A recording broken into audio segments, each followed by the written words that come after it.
Thank you for joining us for PrepXtra Live post-game show. Freddie, I think you beat the camera. I did. I beat the camera today. Did you see that? I think you just beat the camera, which is pretty Usain Bolt-like speed. Wasn't there a saying about that? Turning off the light and being. Steve, how does that go? What? Turn off the lights. And I'm in bed. Yeah, you're in bed before you turn off the light. You're in bed before the light goes off. That was Don me. Meredith thing when he felt the game was over on Monday Night Football. Good. I'm glad we're talking about speed since I'm not feeling 100%. Speed is what we're going to use tonight to get done with the show as soon as possible, so I can go outside and throw up. Anyways, and it's not because Temple City. You had today, no, probably. it's not because Temple City lost Monrovia, and I didn't have a burger today, Stevie. I went to Bristol Farms because it's payday for lunch. Thank you very much. Anyways. Huge night of implications tonight in high school football as far as the local area is concerned. We should start off right in the Angeles League where things just got downright confusing and chaotic. St. Francis with the big win tonight, 31-14 over Cathedral. We know the Cathedral had those suspended players because of the hazing incident, alleged hazing incident this week. And we know a lot of those guys were starters. But I'm not going to discount this win for St. Francis regardless. Why is that? Because St. Francis has its own personnel issues when it comes to injuries. And they've had to deal with those the last couple of weeks, and maybe they got a little healthier tonight, but so be it. St. Francis with the big 31-14 win, and now when you couple that with the game that Stevie was at, St. Paul beating Salesian 24-17. League standings are now chaos. Yeah. Is that even a bigger shocker? To me, it probably is. Yeah. I mean, from when I saw St. Paul, that they're a really good running team. It's what they've done the last couple of years. It's a shock because when Salesian kind of got rolling and got to use their athletes, they really had no answer defensively. But they made some big plays at the end of the game, so it is a pretty big shock, but they gave Harvard Westlake a tough game earlier. Well, correct me and tell me that I'm wrong, because we've got 2 weeks left in the high school football season. Tell me Harvard Westlake isn't leading the Angeles League. They are. They are 2-0, and they play LaSalle tomorrow. They should win that game, so they should be 3-0, followed by there's going to be some good teams who don't make the playoffs now. Yes, possibly. Four will probably make it, so keep that in mind. Yeah. 4 made it last year. 4 will probably make it. How many guaranteed spots? Spots? 3, but there's an at-large in the Southeast Division. You'd have to think. Yes, you would really think that would go to one of these Angeles League teams. But you never know. It's funky sometimes when you throw the CIF formula in the mix. Right, it's not a straight committee saying this is the next best But just team. remember that Salesian got it last year, and I think they were 4-6. But and they went to the semifinals. You'd have to, when they start factoring in league strength, they've got the best league. Right. I'm sure the schedule strength is going to be up there. Whoever that fourth place team is, but I want to mention though that next week St. Francis hosts St. Paul in a huge game now that has serious implications all over the place. League championship, playoff spots. That's going to be an absolutely huge game. Sounds like an Aram special. Yeah, that's probably a game I'll be at. Assuming Coach Bonds can take care of that parking. Wink, wink. Yeah, well, you don't really got to get there early when you got parking. Don't throw up on the field, Aram. Hope you're feeling better next week. I'm going to throw up outside. Take that little Alka-Seltzer or whatever you take. We'll see what happens. Hey man, this stomach it has a lot of volume, Fred. So it's pretty rough. Anyways, the other the kind of the game of the night for the whole Valley tonight, at least you would think it was, because Assistant Commissioner of the CIF Southern Section in charge of football, Glenn Martinez, was out there. Fred was out there. I was out there. That means nothing. Keith Birmingham, our photographer, was out there. Everyone was out there, Freddie. Well, I wanted to see what San Marino was. Said what game it was. Yeah, San Marino and South Pass, and you had 7-0 against 7-0, and really I wanted to see what San Marino was all about after that blowout over Monrovia last week. I mean, this is a team that has mercied everyone. When I say mercy, there's been running clocks in every one of their games. And there was again tonight. They had scored 49 points or more on every opponent they had faced this year. I mean, it's just absolute blowout after. I asked Coach Hobby after the game, has he ever been in a situation, not where they're just winning every game, but where there's blowout after blowouts, and he just said flat out no. I don't think anyone has. Yeah, it's just been a special season for them. And don't talk too much about schedule right now, because I don't know if there's a lot of teams, even in the Central. Give them San Marino's schedule. I don't know if they're putting teams to bed week in and week out the way this team is doing. I mean, this is pretty Right. remarkable. And And South Pass, I thought, played great tonight. yeah. And that was still a 35-0 That game. was one of the takeaways from the game. I was very impressed by South Pass.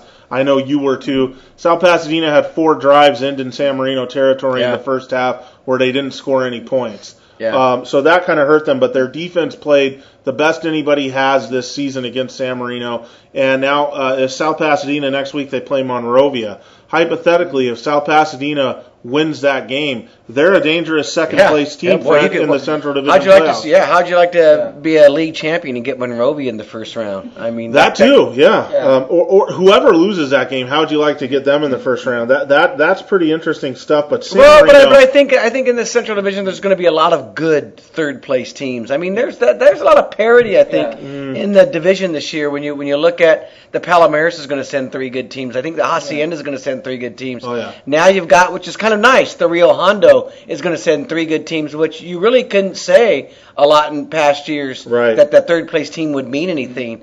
And you've got the teams out in the inland, with Summit and those teams. Yeah. The Mount Baldy teams. The Mount Baldy. There's just a lot of parity. Yeah. I think it's great that Steve, because a lot of these divisions that are in the Pac-5, we'd look at them in years past, whether it was a Mid-Valley, Southeast, and say, these first-round games, you could pencil them, and they were so easy. Maybe not this year. When Monrovia was in the Mid-Valley, the playoffs for them didn't start until the semifinals. Right, right, with San Dimas, too. They had too. running clocks the first 2 rounds. Yeah, they're playing the Gladstones. But the one thing I worry about San Marino in the fact that they have all these blowouts, what happens when they get in that type of game where they have to make plays in the fourth quarter? They haven't had to, they haven't had to do. So. That is true. There's something to be said for being battle tested. Mm-hmm. However, if you look at San Marino, Fred, which you got your look tonight, you would stack Glazer up against anybody. Shofi, the receiver, Santino, the other receiver. They have size along the offensive line. They can't afford an injury really anywhere. No. Aiden Santino, the second leading receiver after the game, I don't know if you saw, he was on crutches with his ankle wrapped, so that wasn't good. But, they've got Lacaniata and Blair next. Yeah. But my big question, so he can get healthy in time for the playoffs. My big question they're on vacation until the postseason starts. Yeah, so 3 weeks off, right? Okay, so my big question to you, Freddie, you've seen Glendora, you've seen Charter Oak, you've seen San Marino.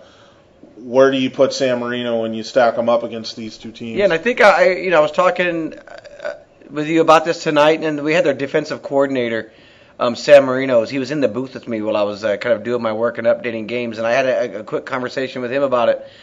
I think the Charter Oak game would be back and forth, but I think Charter Oak to me is going to be able to score on San Marino, and I think they would be able to outscore them in a shootout. I think their offense. I think they're going to score on San Marino's offense a little easier than San Marino's going to score in Charter Oak's offense. I think Charter Oak's defense. I think Charter Oak's is probably a little deeper athletically, and I think their offense is so good. And one concern I had with San Marino tonight was the way that South Pasadena was able to move the ball. They weren't able to score, but they were able to mount drives, and that's a good team. There were some big plays. Yeah, but they're not Charter Oak good. No, I mean they're not. They're just not.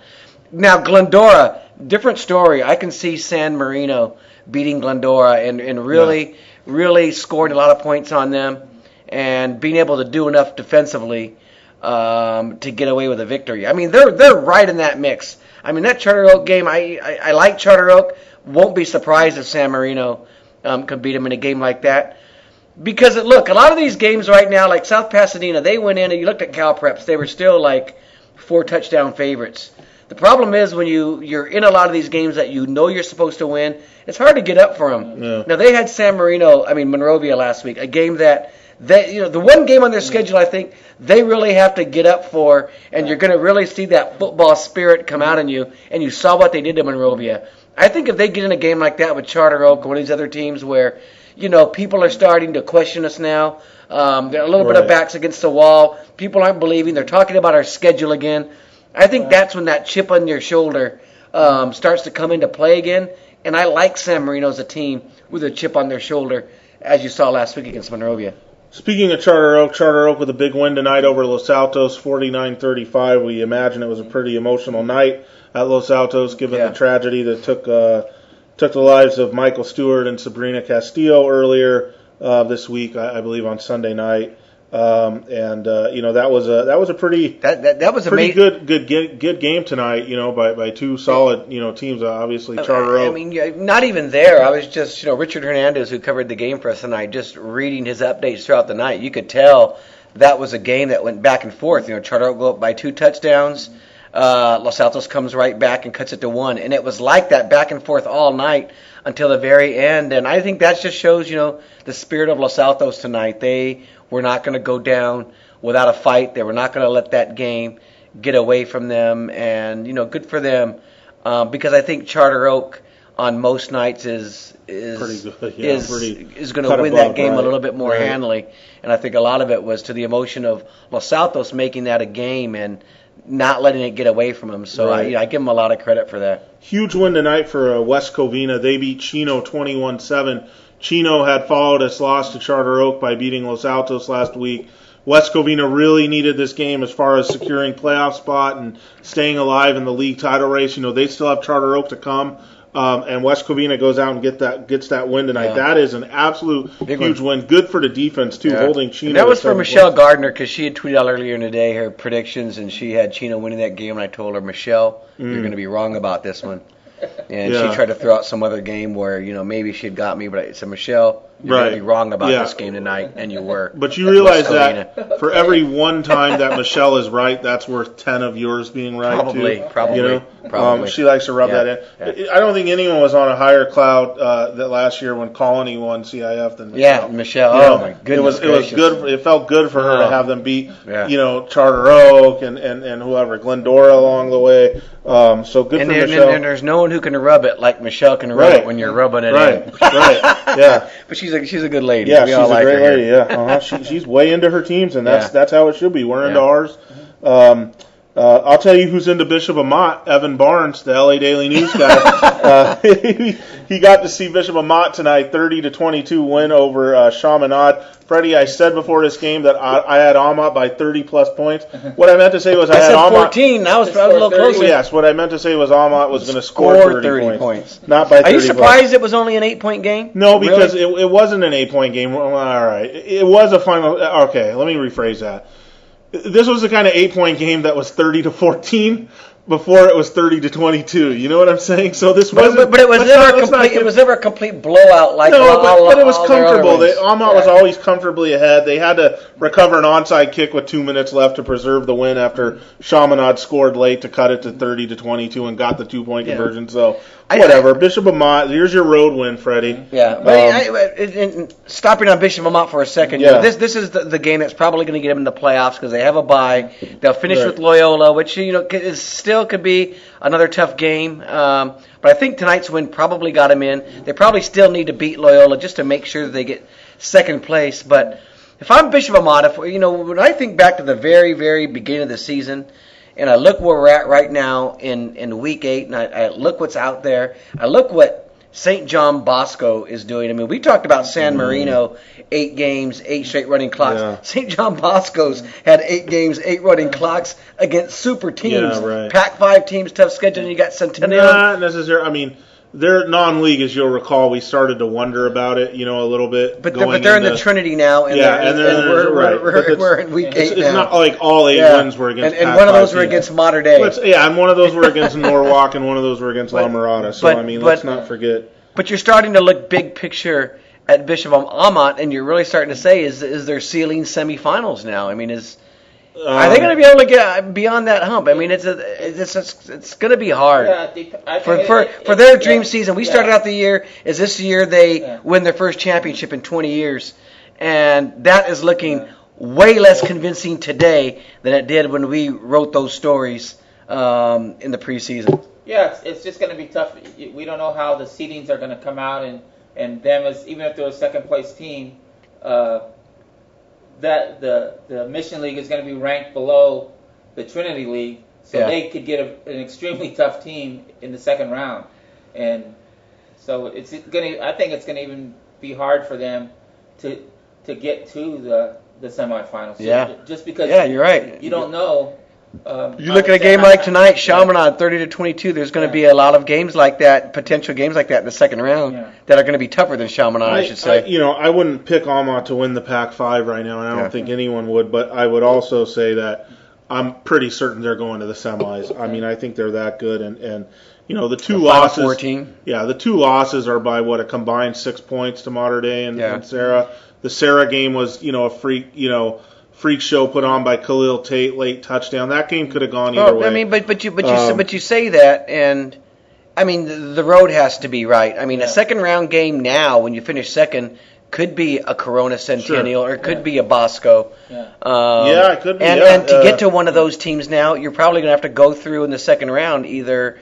If the brackets come out right, you're going to have to go through a Long Beach Poly or maybe a Mater Dei. So, like Steve said, they could. Those games are winnable games. Right. But it's going to be a lot more difficult even than it was last year. At Mater Dei again, or in Santa Ana again. I really hope that CIF avoids they're probably that. better prepared now for that game than they were then. Yeah. But it still would be a tough game. I really hope that CIF avoids that.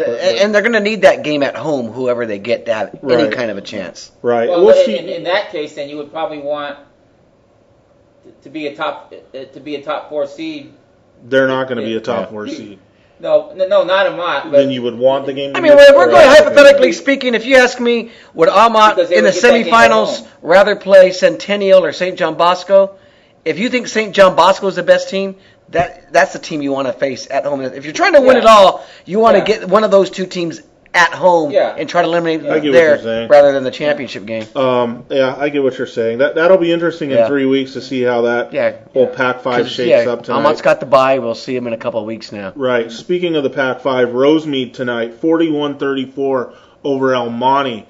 El Monte had that game. Why do I don't know. I just thought that was a good transition. That was going back and forth. You go from Pac-5 to Mid-Valley Division. How's that? I love that when I retweet or I tweet out those Mission Valley scores, man. A lot of people jump on that. There's a lot of love out there. Yeah, there is. Valley. You should see when Rosemead plays Arroyo in week 10, if that's and it's looking like it will be for the league title. Gets a great crowd, really passionate. Had some great week 10 games with some of those leagues, like the Mission Valley that weekend, the Valley Vista, Covina, Northview. Right. El Monte just can't get over this Rosemead hump. And Rosemead now, this is their 4th win in a row. They're, like I said, they're on track to be playing Arroyo, the rivalry game in Week 10 at Rosemead for the league championship. Well, I just think you jinxed El Monte from day one with your big old predictions. Well, I think you had them as a top 10 Tribune team, right? In the beginning of the year? No, I don't think so. Yes, you did. I think you had them 9 or 10. We can go back and look. Okay, maybe you're right. Yeah. Switching gears to the Pacific League tonight, Arcadia. They had played Burroughs, they had played Muir. This stretch of playing these tough teams back to back caught up with them tonight as Burbank beat Arcadia 31-8. Are we going to get a local team out of the Pacific League into the playoffs? I think Arcadia. Yeah, I still think Arcadia will make it in, but that was a bad loss tonight. But we'll see what I think. They still have Crescenta Valley to come. Crescenta Valley waxed Pasadena tonight. Muir beat Glendale, so Muir's hopes are pretty faint at this point still. Let's switch gears to another league here. I don't know if there's something I'm missing here. Kind of a light schedule tonight with a lot of teams on Thursday. We had an upset in the Almont League where Sure beat Montebello? No, they beat Bell Gardens. Oh, okay. Well, I think you actually predicted that, Fred. It's 2017 in overtime.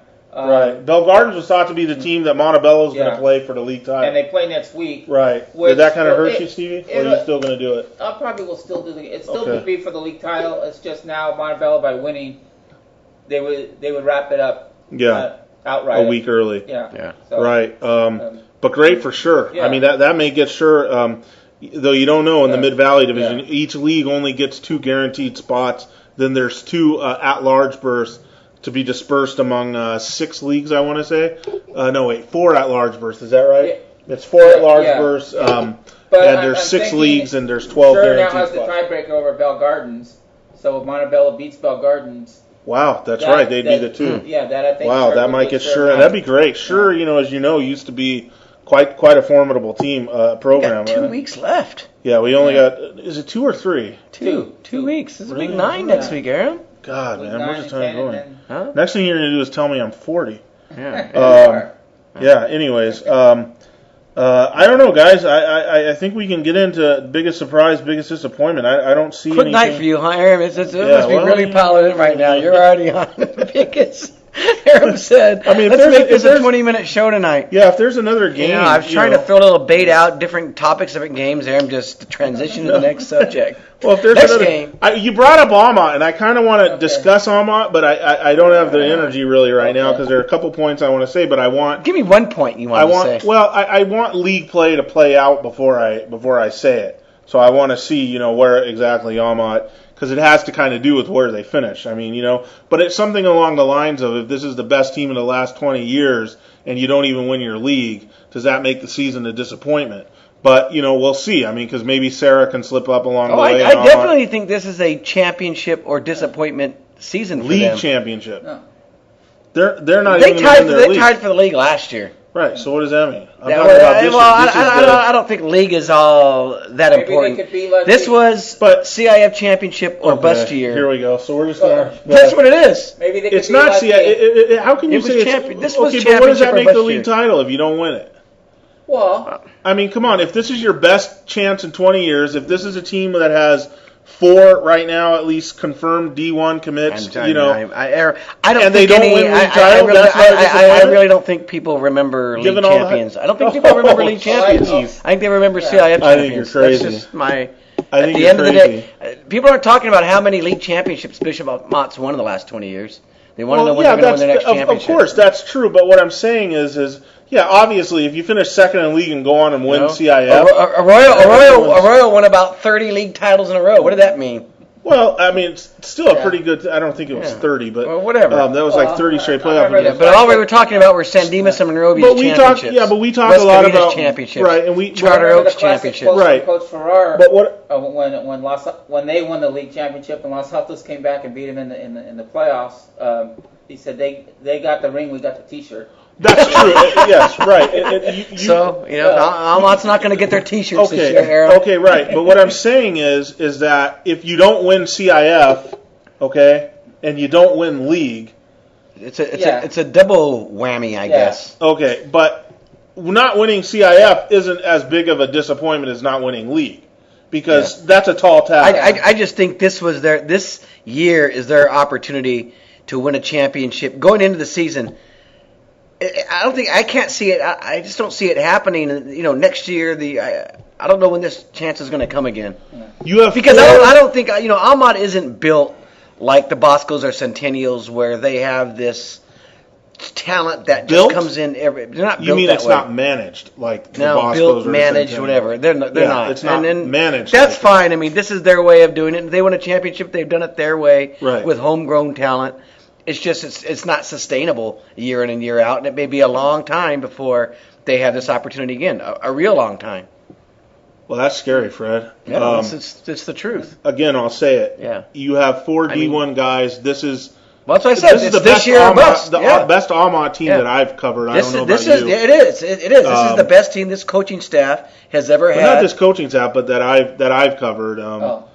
And probably you too. I mean, I can't think of one better. No, since it was around the mid-'90s, right when I started writing for the Tribune. I mean, I'd seen those great Almont teams in the '90s before, just as going to the games because I lived in the neighborhood and watching them, and I saw how great they were. You're right, Aaron. This is the best team since I've been covering them. Just go back to Steve Hunt best team since '95. Since '95, yeah, right. Best opportunity. Yeah. Right. I don't know how great those other teams were that they had to beat to win those championships. I would doubt that there was a St. John Bosco type or a Centennial type in their way that they had to beat. I don't know that. The problem with Almont this year is they've got this super great team when there's a super great team out there. It was a completely different era because You're right. That's a great point. You're right. Now it's about national ranking. There's all these publications with national rankings. Back then there was maybe just Cal High Sports for state rankings, and maybe USA Today. I think USA Today had national rankings. I think I think Amat might have picked a bad time to have their great team. I think Amat was the St. John Bosco back then. Oh that '94 team, which right. That team was loaded. Right. Amazing, huh? I mean, you're right. That just haunts everyone there still that they didn't win. Yeah. Boy, that was a stacked team. Okay, we'll get into biggest surprise, biggest disappointment here. Freddie, you want to start us off? Biggest surprise. This is tough because I wasn't really surprised by anything tonight. I guess not surprised by St. Paul beating Salesian. Yeah. That's my biggest surprise. I guess it's surprising. Or St. Francis beating I wasn't surprised with St. Francis because of suspensions? All the suspensions, and I think that played a part. I mean, there's not a huge slate to choose from. That's why I'm, sitting here. I mean, I don't know what. I mean, I don't know. I mean, the biggest surprise. I don't know if there was anything that really stood out. I guess Stevie's right. I mean, maybe the biggest surprise is where the Angeles League is right now. I think if you asked us at the beginning of the league, who would have a chance to win it, Harvard Westlake would be one of the last teams you would think of. And they're leading. I think so my surprise is that they're leading in week 8. They're leading in the summer, I looked at the schedule and kind of had that St. tonight's game kind of circled as the top 2 teams in the division probably. Yeah, at the beginning, back in August. Right. And now, I mean, the league is kind of wide open. So, but St. Paul stepping up tonight. Biggest surprise. Yeah, it's my biggest Mine surprise. Mine too. Yeah. Because it's a really big win for them. I mean, they beat LaSalle last year. Good Salesian team too. They were close in these games. Yeah. Harvard Westlake, I think, and Salesian.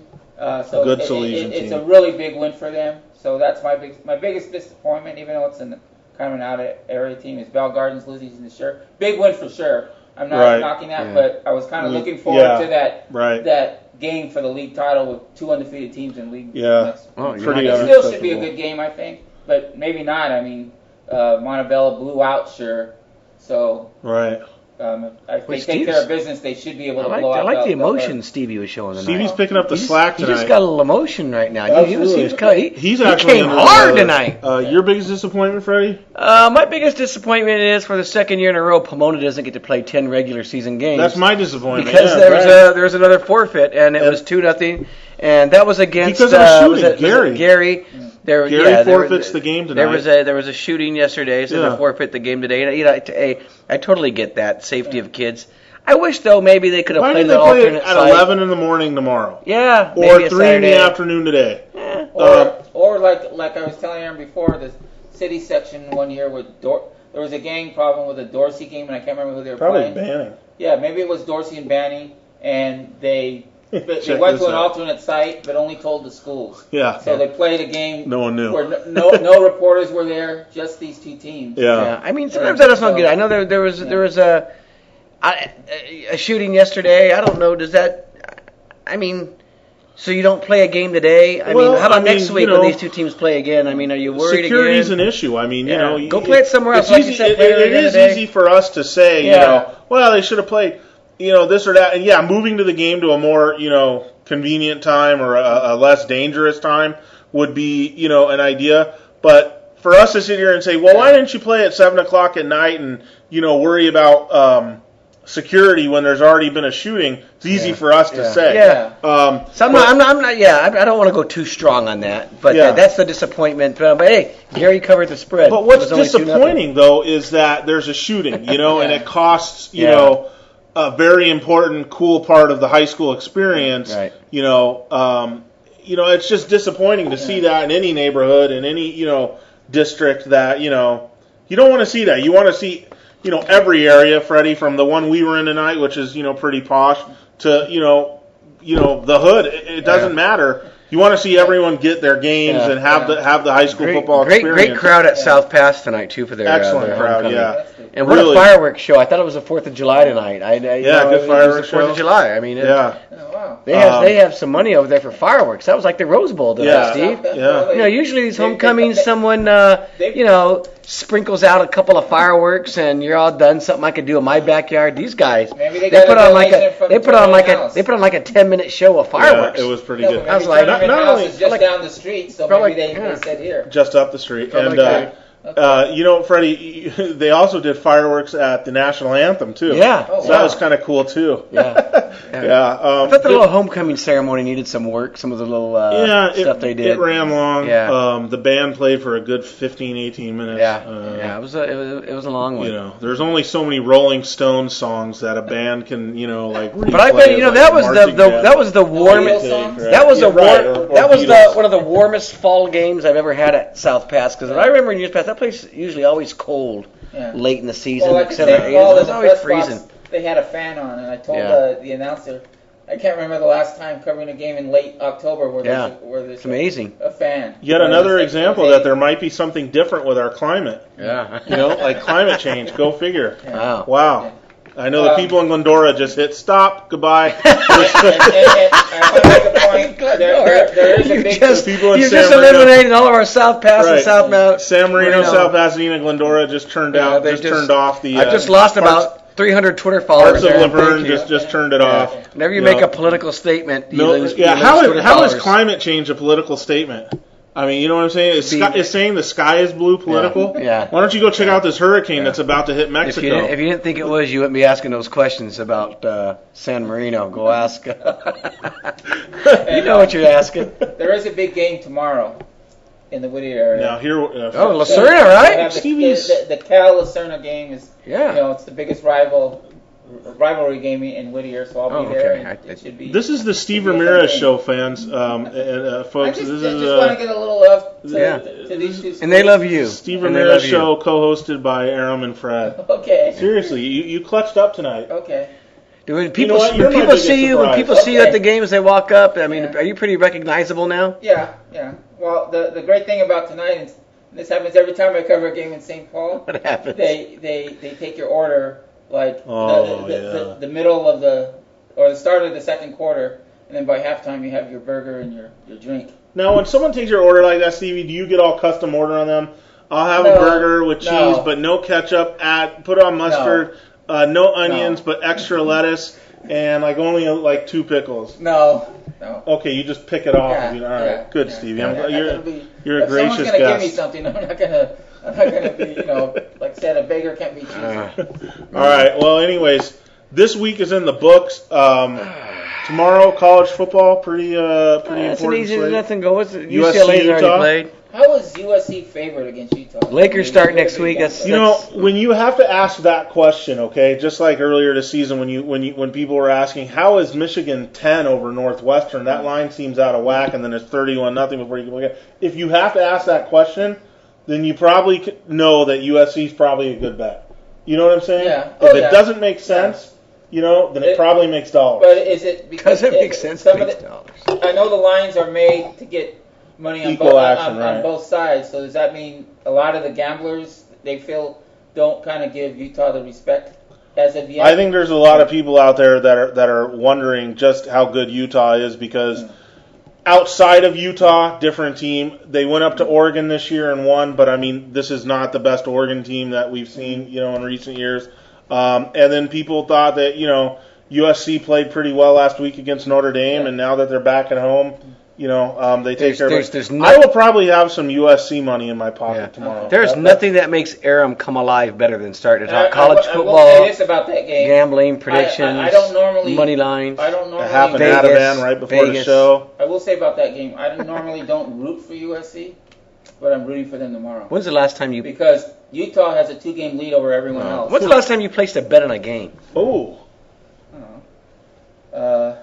Probably 10 years. 10 years ago. How much did you bet, you think? Well, no, it was one of those NCAA tournament weekends where I must have bet like 20 games. Ooh. Geez, Steve, when you go in, you go hard. For the whole weekend. That's good. Yeah, not better than losing to $400 for the whole You just quadruple Fred's lifetime earnings. Yeah. I I swear, every single time I place a bet, whenever I'm in Vegas and I want to bet a game and I put my $50 down or $40 and it's come down to like $20 now, I'm so pathetic when it comes to betting. I lose every single time. I don't understand how I lose every single time. I mean, I can't cash a ticket. Are you betting with your heart? Are you just betting the Dodgers or the Lakers at any line? I mean, that could be. Yeah, I'm betting with my heart. I'm betting my favorite teams. Well, that's a great path. The one time but the line is there to make it even. Yeah. The line is there to make it even. There to get equal action. Once in Vegas, years I know ago, what you're saying. I mean, bet the Dodgers is when the Braves were really good, right? And the Dodgers were kind of an average. The Braves had beaten the Dodgers like 7 or 8 times in a row, going back a couple years, and so I went the reverse.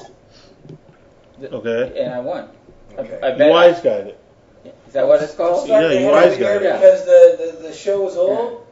It's time to when Stevie starts talking about baseball bets from the 90s, it's really time for everyone to. Did you wear a hat tonight, Stevie? No, I didn't wear a hat. Frizzled up. But anyway, it was a good night, guys. Yeah. Week 8 is in the books. We've got 2 more left. We'll do this again next week. Week 8.